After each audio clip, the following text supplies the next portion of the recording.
Good morning বন্ধুরা। তো সকাল সকাল দেখো নেমে পড়েছি মাঠে। তারপরে যে মাঠ থেকে তুলে নিয়ে আসলাম অনেকগুলো ঘেটকল গাছ। তো চলো আজকে এইগুলো রান্না করব, কিভাবে রান্না করব তোমাদের সঙ্গে শেয়ার করব। তো তোমরা কে কীভাবে রান্না করো অবশ্যই আমাকে জানিও। তো আমাদের এদিকে মানে সবাই যেরকমভাবে রান্না করে আমি সেরকমভাবে রান্না করব। তো প্রথমে এই যে পাতাগুলো মানে কচি যেগুলো আছে সেই পাতাগুলো আস্তে আস্তে বেছে নিচ্ছি, নিয়ে আলাদা করে ধুয়ে নেব পরিষ্কার করে। তো দেখো বেশ কচি পাতা রয়েছে, এগুলোই মানে কেবল বর্ষা পড়তে দেখছো গাছগুলো কীরকম বড় হয়ে গেছে।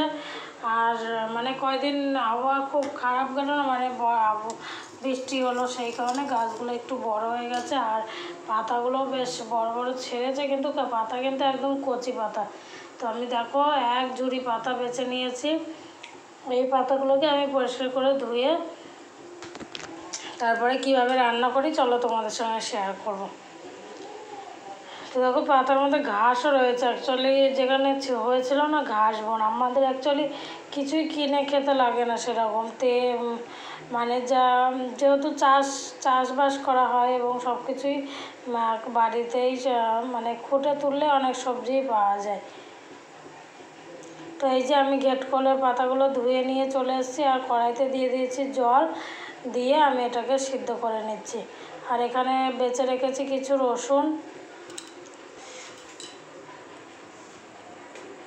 আর চাষ করলে কি শাক সবজি যে কোনো কিছু একদম টাটকাই খাওয়া যায়।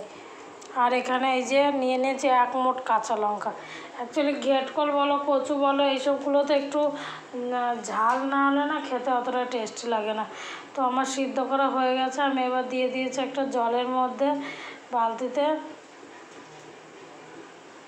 তো বালতিটায় দেখো আয়রন পড়ে একদম হলুদ হয়ে গেছে। কলের জলে না প্রচণ্ড আয়রন আমাদের এখানে।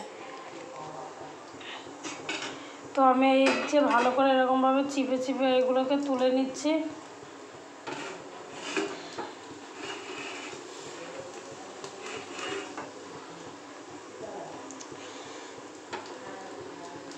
আর তোমরা কে কোথা থেকে আমার ভিডিও দেখছো অবশ্যই জানিও।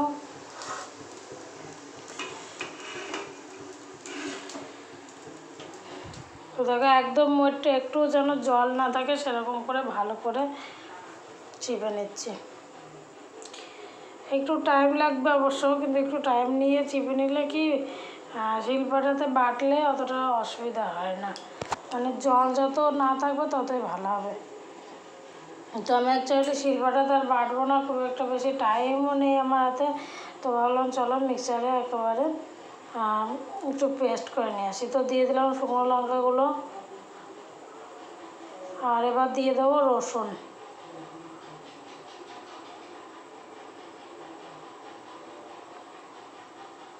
সমস্ত কিছু আমি ধুয়ে ধুয়ে দিয়ে নিচ্ছি। এই যে আমি পেস্ট করে নিয়ে চলে এসেছি, এবার দিয়ে দিয়েছি তেল। এবার তেলের মধ্যে দিয়ে একটু উল্টে পাল্টে নেড়ে নেব।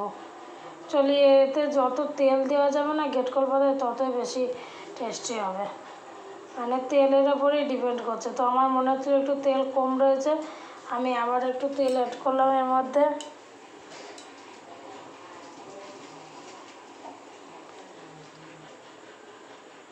তো অলরেডি আমার নামানোর মতো হয়ে গেছে দেখছো, মানে কড়ার থেকে যখন ছাড়িয়ে ছাড়িয়ে যাবে তখন বুঝবে হয়ে গেছে।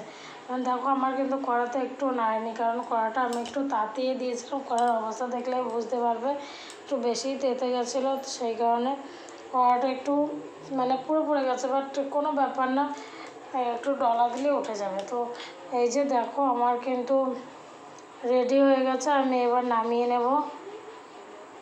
তো নামিয়ে নিয়ে আমি সবার জন্য ভাত নিয়ে চলে এসেছি। সকালবেলা আজকে বাটা মাছ ভাজা, আর এই যে তোমাদের দাদাভাই শাক একদম মাখিয়ে নিচ্ছে, ঘেটকল পাতা বাটা, শাক বললাম। তার সঙ্গে আছে একটা মাছ ভাজা। দেখো এই ঘেটকল পাতা বাটা থাকলে জাস্ট এক থালা ভাত নিমেষেই উধাও হয়ে যাবে, কোনো কথাই হবে না। তো দেখো ভাতটা একদম সবুজ হয়ে গেছে, আর তার সঙ্গে যেতে থাকে একটু মাছ ভাজা। আর এখানে আছে একটু মাছের তেল, এই যে ভাত বাঁচিয়ে রেখেছে মাছের তেল দিয়ে খাওয়ার জন্য, নাহলে শুধু ঘেটকল পাতা দিয়েই সব খেয়ে ফেলতো। তো চলো আমিও নিয়ে এসেছি, ভাত নিয়ে চলে এসেছি। আর এই যে আমি মাখিয়ে নিচ্ছি ভাতগুলো। জাস্ট যদি গেটকুল পাতা থাকে তোমাদের বারবারই বলছি, এরকমভাবে রান্না করলে জাস্ট একটা লাফাত নিমেষেই উধাও হয়ে যাবে। তো চলো, মাখা কমপ্লিট হয়ে গেছে, এবার খাওয়ার পালা।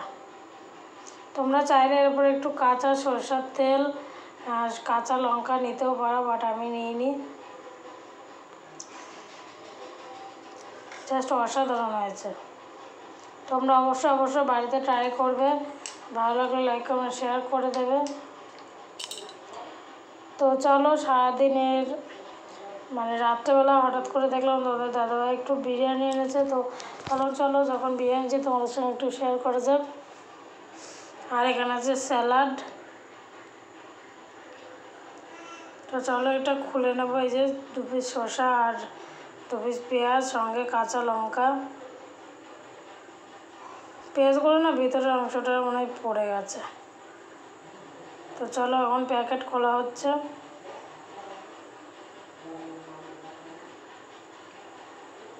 উল্টো খোলা হয়েছিল, দেখেছো? চলো ঢালছি।